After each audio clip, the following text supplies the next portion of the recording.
Salam l'équipe, j'espère que vous allez bien. Bienvenue à tous les supporters de l'équipe nationale d'Algérie.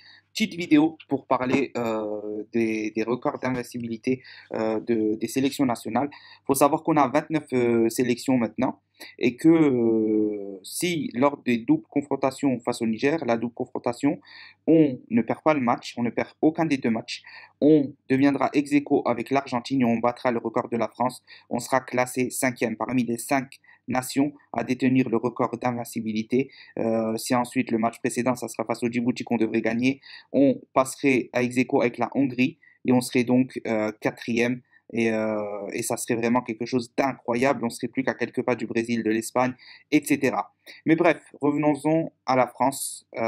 J'ai voulu faire cette vidéo parce que c'est très important dans le sens par rapport au contexte actuel.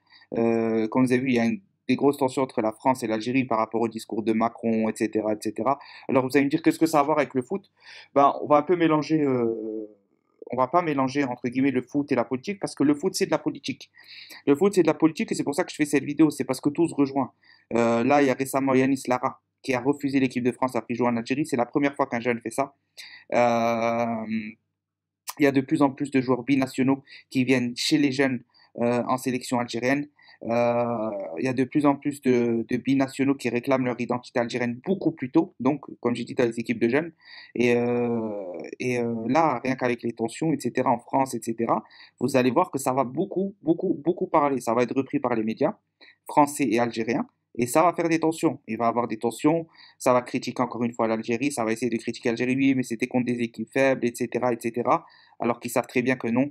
Mais là n'est pas le souci. Le souci, c'est que de toute façon, on doit battre tous nos adversaires ou faire au moins des séries d'invincibilité pour aller chercher le record le plus grand que aucune sélection n'est jamais allée chercher. On espère un faux pas de l'Italie, ne serait-ce que sur un prochain match, même si c'est une équipe que j'aime beaucoup, pour pouvoir aller tenter de les dépasser, parce qu'on en serait honnêtement capable. Et s'installer en première sélection africaine, c'est vraiment un objectif, je pense qu'on a tous, que Belmadi a en tête, et ça serait incroyable. Mais en tout cas, là, avec toutes les tensions qu'il y a, il faut aller chercher cette victoire, ces deux victoires face au Niger. Bon, un nul suffirait, mais là, on parle vraiment de victoire.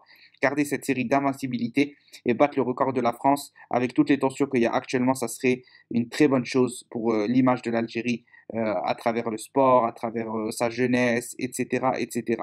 Et sachant que malheureusement, vu l'histoire, il y a toujours une rivalité, même dans le foot, avec est-ce que le binational là va choisir ça, ah on est déçu avec le coup Fekir, avec le coup ça, ça serait pas une revanche, mais une revanche indirectement. Donc voilà, c'était tout, c'était une vidéo très simple, très courte. J'espère qu'on va battre le record de la France, qu'ensuite on battra le record de l'Argentine, de la Hongrie, du Brésil, de l'Espagne, pour arriver premier à la tête de toutes les nations et détenir ce record. Et on soutient Belmadi, l'équipe nationale, pour ça. Voilà, j'espère que la vidéo vous aura plu. C'était juste à titre d'information pour ceux qui auraient oublié, etc. Ou voilà, pour en parler. Est-ce que vous pensez que c'est important, pas important? Est-ce que vous sentez les rivalités dans le foot entre la France et l'Algérie? On le sait aussi, comme je dis, il y a des tensions politiques. Il y a le match des A' qui arrive. Le match A, on sait qu'il ne veut pas se faire. Il n'y a pas d'accord qui arrive à être trouvé correct pour les deux sélections. Donc voilà pourquoi vraiment je tenais à faire une vidéo parce que l'histoire entre l'Algérie et la France, elle est particulière au niveau de l'histoire, au niveau de la politique et aussi au niveau du foot, parce que le foot, c'est une grande passion en Algérie. Et il y aura toujours cette histoire entre le foot et qui ne rêve pas d'un Algérie-France en Coupe du Monde avec une victoire de l'Algérie en huitième, en demi, en quart, en finale. Bon, là, j'abuse un peu, mais vous m'avez compris. C'est moi, j'en rêve depuis que je suis petit de ce match-là. Avec une victoire de l'Algérie en Coupe du Monde, ça serait l'un de mes plus grands rêves en tant que supporter de l'équipe nationale d'Algérie. Voilà, j'espère que la vidéo vous aura plu. Si c'est le cas, pouce bleu, on participe en commentaire, on partage si on peut. Portez-vous bien et n'hésitez pas à me dire est-ce que pour vous, important, pas important, sans intérêt, pas sans intérêt. Voilà.